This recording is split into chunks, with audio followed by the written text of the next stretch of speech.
Good morning, dear students. Today we will revise next topic, training of unit 6 staffing. Okay. First of all, what is the meaning of training? Training क्या है? Human resource points towards the human factor of the production, which is in itself includes employees of at all levels. Development means to make employees expert in all the fields.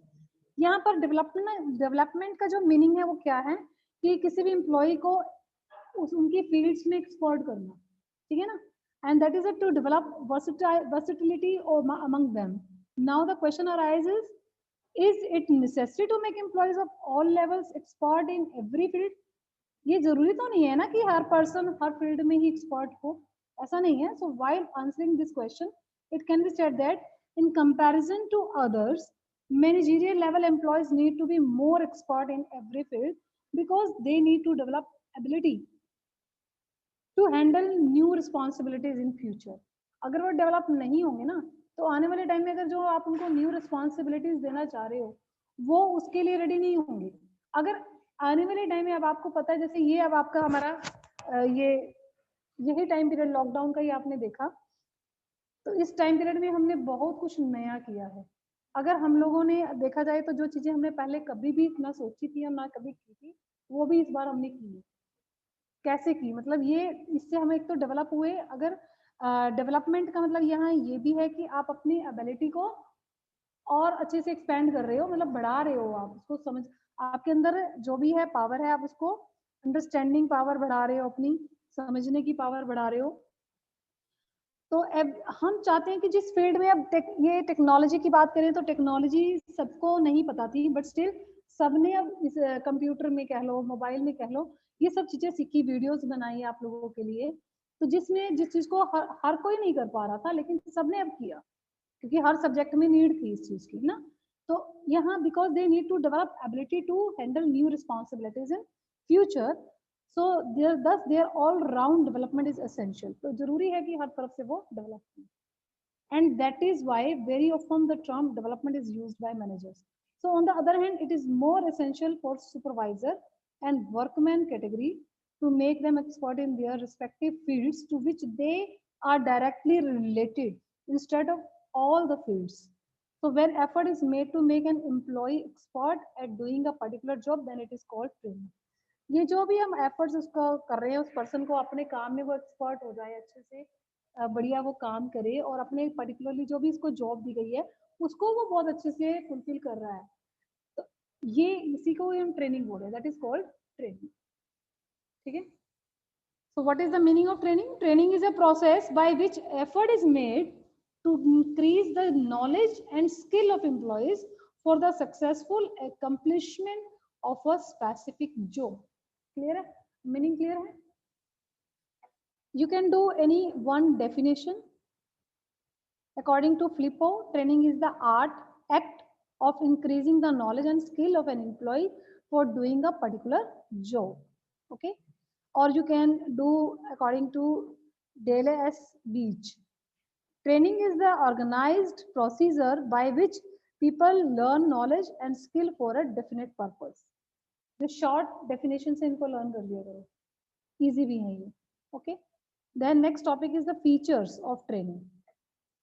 Features of training. First point is expense on training is investment, not the wastage. अब training के लिए ना अभी हम types भी इसके करेंगे, methods भी करेंगे, आपको पता चल ही जाएगा. ऑन द जॉब और ऑफ द जॉब ट्रेनिंग होती है हमारे पास. तो ट्रेनिंग के लिए बहुत पैसा वेस्ट होता है, वेस्ट कहते हैं पहले हम. लेकिन अगर आप ये देखो कि अगर वो एम्प्लॉयज जिनको आप ट्रेनिंग दे रहे हो वो एक्सपर्ट हो जाते हैं, डेवलप होते हैं और उनकी वजह से अल्टीमेटली ऑर्गेनाइजेशन को बेनिफिट होता है, तो वो एक तरह से इन्वेस्टमेंट है, ना कि वेस्टेज. ठीक है. वो हमने अपने एक तरह से ये जो हमारे एम्प्लॉयज हैं उनको वो हमारी एसेट होती है और एसेट को हम और इम्प्रूव करते हैं तो वो अल्टीमेटली डेवलपमेंट किसकी होती है? ऑर्गेनाइजेशन. ठीक है. तो ये एक्सपेंस जो है वो वेस्टेज ना हो करके इन्वेस्टमेंट है. ठीक है. So most important feature of the training is that expense anchored on it constitute investment, not wastage. ये कॉन्टिन्यूसली जो आप इसमें लगा रहे हो ये इन्वेस्टमेंट है. So in other words, expenses incurred on training today will provide benefit to the organization for the long time in the form of increased efficiency of the employees. एक बार आप ट्रेनिंग देते हो तो आपको लॉन्ग टाइम तक उसका benefit मिलेगा, क्योंकि वो एम्प्लॉयज एफिशिएंट हो जाते हैं उस वर्क में, और अल्टीमेटली वो बेनिफिट किसका है, ऑर्गेनाइजेशन का. And second point is relates to the special job. Training जो है वो इसका मतलब ये नहीं है कि हम किसी भी चीज की इसको ट्रेनिंग दे रहे हैं, पर्टिकुलरली उसकी स्पेसिफिक जॉब है जो उस पर जो भी इसको नीड है, जो भी इसको नहीं आता या जिसमें हम उसको अपडेट करना चाह रहे हैं, हम उसी चीज की इसको ट्रेनिंग देंगे ना. तो ये स्पेशल जॉब से रिलेटेड है, जिस चीज में भी उसको जो भी काम उसको करना है ये उसी से ही रिलेटेड होगी इसको training. Okay, next point is the, अब यहाँ पर भी ट्रेनिंग सेशन था हमारे पास. क्या ट्रेनिंग सेशन था, सबको मोबाइल और कंप्यूटर यूज नहीं करना आता था, तो यहाँ पर आईटी सेल जो भी हमारा है उन्होंने सबकी हेल्प की, सिखाया, सबको बताया. कुछ लोगों ने यहाँ आके लाइव सीखा, कुछ लोगों ने फोन पे सीखा. मीन्स ये ट्रेनिंग सेशन ही था एक तरह से, क्योंकि जो चीजें हमें नहीं पता वो आईटी सेल ने हमारी हेल्प की. ठीक है, तो ये हमारी अब क्या थी, on the job training. Job करते करते इन बिटवीन, जैसे अब हमें नीड थी तो हमें यहाँ पर ये ट्रेनिंग लेनी पड़ी. इवन सभी टीचर्स को लेनी पड़ी, क्योंकि सब लोग तो एक्सपर्ट नहीं होते ना इन चीजों में. So third point is the beneficial to both the organization and the employee. अगर जो एम्प्लॉई है वो भी तो एक्सपर्ट हो जाएगा उस पर्टिकुलर जॉब में. अब सिर्फ वो इस ऑर्गेनाइजेशन के लिए नहीं बल्कि किसी भी ऑर्गेनाइजेशन में अगर जाता है तो उसकी फुल इंपॉर्टेंस है, क्योंकि उसको वो काम आता है, वो एफिशिएंट है, वो एक्सपर्ट है उस काम में. ठीक है ना, तो अल्टीमेटली दोनों के लिए बेनिफिट है. अगर वो हमारी ऑर्गेनाइजेशन में ही वर्क कर रहा है, ऑर्गेनाइजेशन में तो बेनिफिट है ही है, प्लस वो खुद के लिए भी उसका बेनिफिट है. वो हमारे ऑर्गेनाइजेशन से बेटर अगर कहीं और अच्छी उसको जॉब मिल जाती है तो वो वहां भी जा सकता है. उसके लिए तो एक तरह से स्कोप जो है वो बढ़ गया, स्कोप बढ़ गया ना, वो कहीं पर भी जॉब कर सकता है क्योंकि वो एक्सपर्ट है अपने पर्टिकुलर स्पेसिफिक जॉब में. ठीक है, और सेकंड थिंग इसमें एक और मैं क्लियर करूं कि अगर पर्सन अपनी जॉब में क्लियर नहीं है, उसमें कुछ डाउट्स है, तो एक्सीडेंट होने के चांसेस या गलत होने के चांसेस बहुत ज्यादा रहते हैं, और उसकी वजह से लॉस किसका है, ऑर्गेनाइजेशन. ठीक है, तो उस लॉसेस से भी हम बच जाते हैं. अगर वो वर्क जो है वो फिजिकली है तो एक्सीडेंट होने के चांसेस है, अगर उसको प्रॉपर ट्रेनिंग नहीं दी गई है कि उसको कैसे मशीनरीज को यूज करना है, अगर उसको ये पता ही नहीं है तो वो उसमें एक्सीडेंट हो सकता है ना.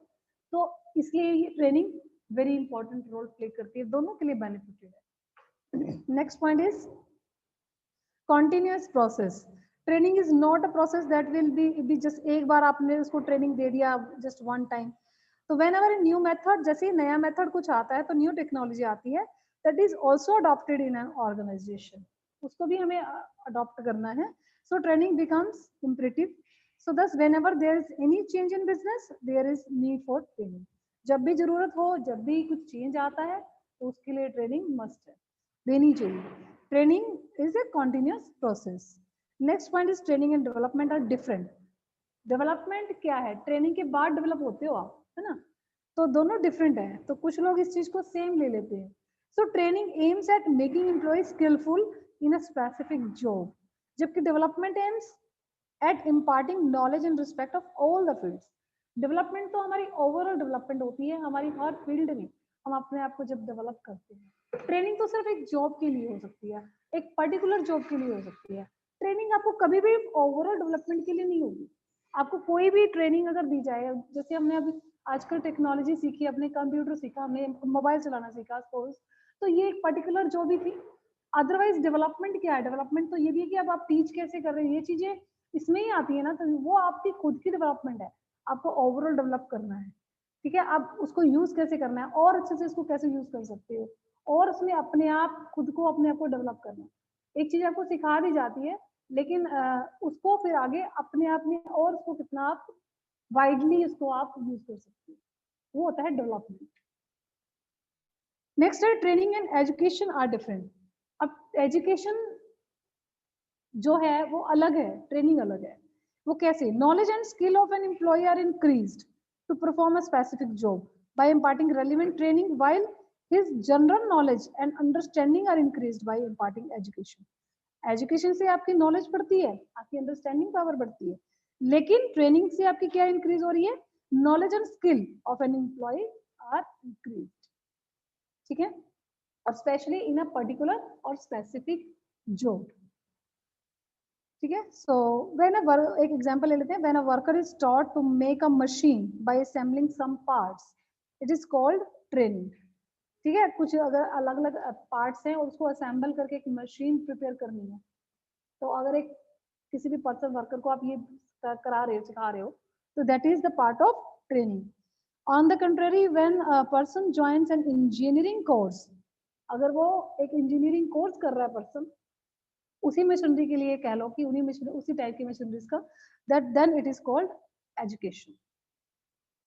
क्लियर है what is the difference between education and training? Okay, next topic is importance of training. Most ये इंपॉर्टेंट है for the organization and as well as to the employees. First of all, importance to organization. Organization में most economical and best use of material and equipment. Each employee working at any level makes use of machine and material. आपको पता है कि जो भी employees वहाँ working में है ना, वो वहाँ की machineries या कुछ material वगैरह कुछ तो use कर ही रहे हैं। और for example, at lower level machine material are used, at middle level और higher level, तीनों level पे हो रहा है। higher level पे कंप्यूटर वगैरह यूज हो रहे हैं, ठीक है ना, टाइप मशीन वगैरह, या फिर writing material are used. So training employees use these machines and material properly and minimise wastage. अगर आप उनको ट्रेनिंग दिला देते हो तो उसमें क्या होगा, जो ट्रेन पर्सन हैं वो मशीनरी को यूज तो करेंगे लेकिन प्रॉपरली करेंगे। अगर किसी अनट्रेन बंदे को दे दोगे ना कोई मशीनरी यूज करने के लिए, तो वो तो उससे खराब हो सकती है, वो उसको ऐसे कुछ मिस यूज कर सकता है, उसका गलत यूज कर सकता है, तो किसी भी वजह से उसका कुछ पार्ट खराब कर दिया, कुछ भी कर दिया, और वो उससे क्या होगा, ऑर्गेनाइजेशन के एक्सपेंसेस बढ़ जाएंगे, ठीक है ना। और यहाँ पर हम क्या कर रहे हैं कि अगर उसको ट्रेनिंग दिला रहे हैं तो उन्हीं एक्सपेंसेस से, उन्हीं वेस्टेज से, उन्हीं एक्सीडेंट वगैरह से हम लोग सेव हो जाएंगे, और ये हमारे लिए इकोनॉमिकल यूज हो जाएगा। उसका इकोनॉमिकल मतलब होता है कि कम पैसा यूज होना, कम खर्चा होना, ठीक है। तो यहाँ पर बेस्ट यूज हो जाएगा उस मटेरियल का और उस मशीनरीज का। सेकेंड इसमें जो पॉइंट है that is the improvement in quality and quantity of output. जो भी है ऑब्वियसली ट्रेन पर्सन जो है उसको पता है उसको कैसे यूज करना है first of all, and second thing क्योंकि वो उसमें एक्सपर्ट है, उसको बेस्ट वे में उसको यूज करेगा, एफिशिएंटली इफेक्टिवली यूज करेगा, और इससे क्वालिटी में तो चेंज आएगा ही, क्वालिटी अच्छी होगी, और इवन क्योंकि वो उसमें एक्सपर्ट हो जाएगा तो उसकी स्पीड बढ़ जाएगी उस चीज में। ऑब्वियसली जब आप एक ही काम बार बार करते हो तो उसमें आपकी स्पीड बढ़ जाती है। पहली बार में जब भी आप कोई काम करते हो तो उसमें टाइम लगता है, लेकिन सेकेंड टाइम वो आप एक तो उसको उससे बेस्ट करते हो और थोड़ा सा उससे जल्दी भी करते हो, ऐसे ही थर्ड टाइम और जल्दी होता है और बेस्ट होता है। ऐसे ही जैसे आप बार बार उसी काम को रिपीट करोगे तो वो चीज एक तो बेस्ट होती जाएगी, क्वालिटी वाइज अच्छी होती जाएगी, सेकेंड थिंग उसमें क्वांटिटी आपकी ज्यादा होगी क्योंकि टाइम कम वेस्ट होगा, टाइम कम लगेगा, आप क्वांटिटी ज्यादा कर सकते हो। Okay, so less requirement of supervision. जब आपने ट्रेनिंग दिला दी ना एम्प्लॉयज को, तो अब आपको हर पर्सन के ऊपर एक एक सुपरवाइजर को खड़ा करने की नीड नहीं होगी, क्योंकि अब पर्सन ऑलरेडी ट्रेंड है, उनको ना तो कुछ पूछना है और ना ही हमें जरूरत है कि हम उनको हर टाइम सुपरवाइज करें, तो यहाँ पर रिक्वायरमेंट नहीं है सुपरविजन की। सो सुपरवाइजर्स के जो आप जो सैलरीज है वो हमारे सेव हो जाएंगी, एक बार ट्रेनिंग ही तो दिलानी है अपने वर्कर्स को। Then reduced labour turnover and absenteeism. Labour turnover means होता है कि जो लेबर हमें छोड़ छोड़ के चली जाती है उसकी थोड़ी रिड्यूस हो जाएगा। देखो अगर हम स्टेबिलिटी नहीं है ना किसी भी ऑर्गेनाइजेशन की, तो ये एक बहुत बड़ा बैड पॉइंट माना जाता है उस ऑर्गेनाइजेशन के लिए। अगर हम अपने स्टाफ को स्टेबल कर लेते हैं ना, और ये एक बहुत ही अच्छा पॉजिटिव उसका शो होता है एटीट्यूड इस ऑर्गेनाइजेशन का, कि इट मीन्स यहाँ पर हर फैसिलिटी या हर चीज दी जा रही है तो यहाँ पर के लोग छोड़ना नहीं चाहते।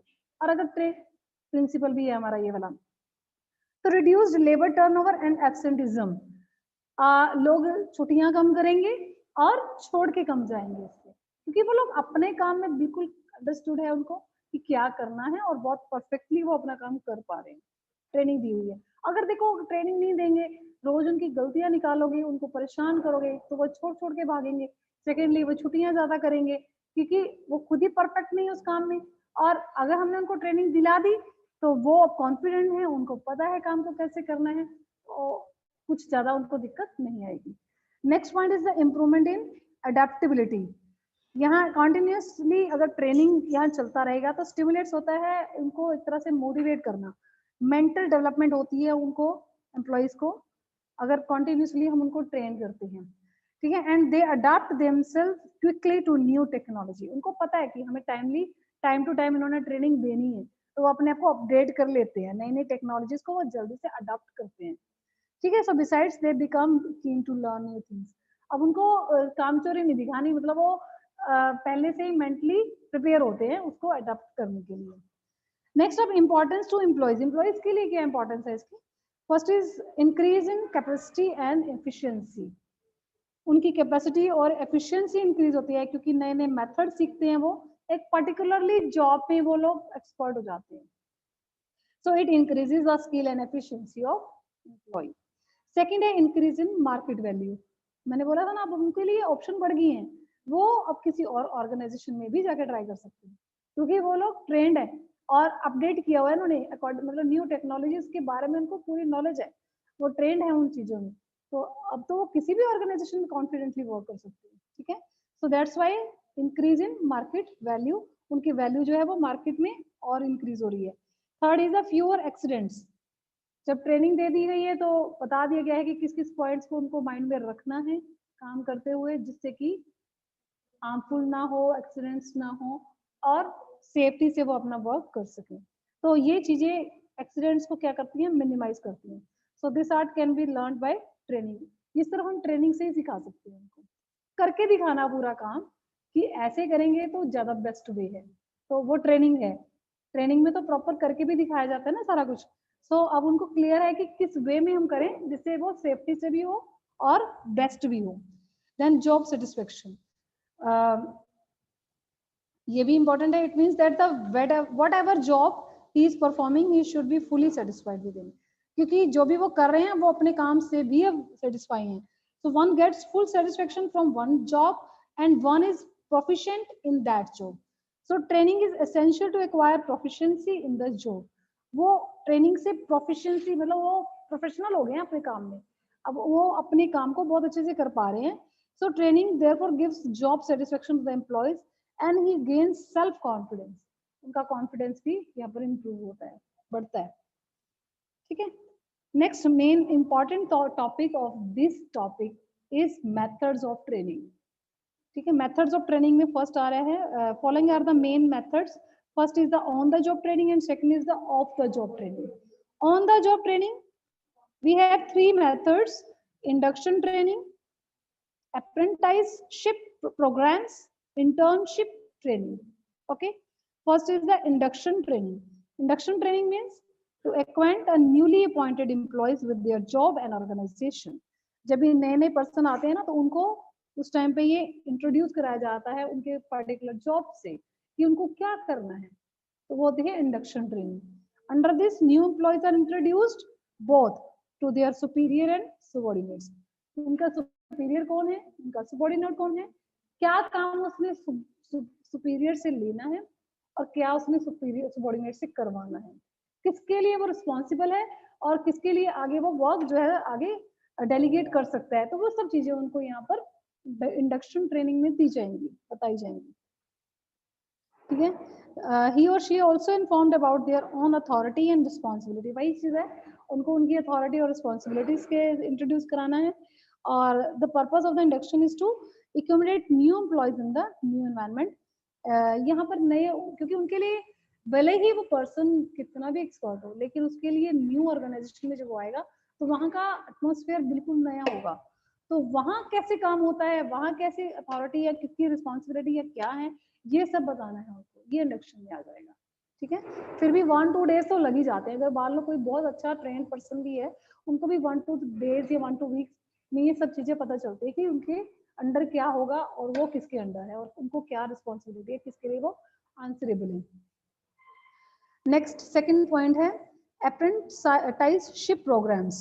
ये क्या है, it refers to the training method where the trainee is put under the guidance of the expert to acquire higher level of skill. यहाँ ये अंडर उनको रखा जाता है, जैसे कि कुछ पर्सन के अंडर गाइडेंस के तौर पे उनको दिया जाता है. So generally people who want to enter skilled trades, that is जैसे कि इलेक्ट्रिशियन है, प्लम्बर है, आयरन वर्कर है, are required to undergo this training. जैसे अगर प्लम्बर का काम करना है ना आपको, तो आपको प्लम्बर के साथ ही रहना पड़ेगा कि वो कैसे कर रहा है. ऑन द जॉब भी आप सीख सकते हो. ठीक है, जो भी वर्क कर रहा है, ऐसे आयरन वर्कर है या इलेक्ट्रिशियन है. इलेक्ट्रिशियन आपने देखा होगा, अगर आप लोगों के घर में ऐसा कोई काम हुआ है, वाटर जो नीचे सप्लाई होती है या फिर इलेक्ट्रिसिटी की जो सप्लाई होती है, वो दीवारों के अंदर से वो कैसे वायर्स जाती हैं. तो ये सीखने के लिए जो भी सीखते हैं ना, वो मतलब उसको उनको ऑन द जॉब जाके यानी कि चेक करना होता है कि कैसे सीखना है उनको. अगर आप उनको ओरली यहाँ क्लासेस में बिठा के ये बातें सिखाएंगे तो मे बी उनको नहीं समझ आएगा. ये जो ट्रेनिंग है ये ऑन द जॉब ट्रेनिंग होगी. ठीक है, next point is the internship training. Under this training technical institution and business organisation jointly impart training to their members. ठीक है, यहाँ पर क्या करते हैं, टेक्निकल इंस्टीट्यूट्स के साथ बिजनेस जो ऑर्गेनाइजेशन है वो ज्वाइंट हो जाती हैं. ऑर्गेनाइजेशन ने किसी भी इंस्टीट्यूट के साथ ज्वाइन किया अपने आप को, और अपने जो भी वर्कर्स हैं, the objective of this training is to strike a balance between the theoretical and practical knowledge. Educational institution impart only theoretical knowledge. यहाँ स्कूल वगैरह में तो आप थ्योरेटिकल नॉलेज ही लेके नहीं करते हो ना, अभी आपको कुछ भी प्रैक्टिकल नॉलेज नहीं है. ठीक है, but the practical knowledge they are sent to business organization. जब तक आप बिजनेस में जाके, ऑर्गेनाइजेशन में जाके वर्क नहीं करते, प्रैक्टिकल नॉलेज नहीं होती. So likewise employees already working in business organization are sent to educational institute. जो ऑलरेडी बिजनेस में काम कर रहे हैं, अगर उनको कोई एजुकेशन भी साथ में दिला दी जाए, करवा दी जाए, साथ साथ पढ़ते रहें और साथ साथ अपना ऑर्गेनाइजेशन में वर्क कर रहे हैं from time to time to get the latest theoretical knowledge. क्योंकि हर बार आपको पता है जैसे टेक्नोलॉजी फास्ट हो रही है, टेक्नोलॉजी को प्रैक्टिकली आपने सीख लिया, लेकिन थ्योरेटिकली भी उसकी नॉलेज चाहिए ना. उसके लिए साथ साइड बाय साइड उनको एजुकेट करना, इंटर्नशिप. ठीक है, साथ साथ उनको पढ़ाना. आगे आगे जैसे आप देखते होंगे कि कुछ लोग जॉब भी कर रहे हैं और आगे पढ़ भी रहे हैं, कि कोई ना कोई डिप्लोमा कर रहे हैं या कोई कोर्स कर रहे हैं या फिर आगे फर्दर हायर स्टडीज कर रहे हैं. वो साइड बाय साइड, वो होती है इंटर्नशिप. ठीक है, इससे उनकी जॉब में भी उनको इम्प्रूवमेंट होता है, प्लस उनको ग्रेड उनका बढ़ता है. जैसे जैसे बैंकिंग में आप देख लो, आप पेपर वगैरह देते जाओगे, आपका ग्रेड लेवल बढ़ता चला जाता है. ठीक है, ऐसी स्टडी अगर आप आगे करते जाओगे, अगला पेपर आप पास कर लोगे, आपका लेवल और आपकी पोस्ट हाई होती जाएगी. ठीक है, ये वो इंटर्नशिप, आप जॉब भी कर रहे हो और साइड बाय साइड आप अपने आप को इम्प्रूव भी कर रहे हो. इंटर्नशिप यानी कि पढ़ रहे हो, हायर स्टडीज आगे के लिए और पढ़ते जा रहे हो.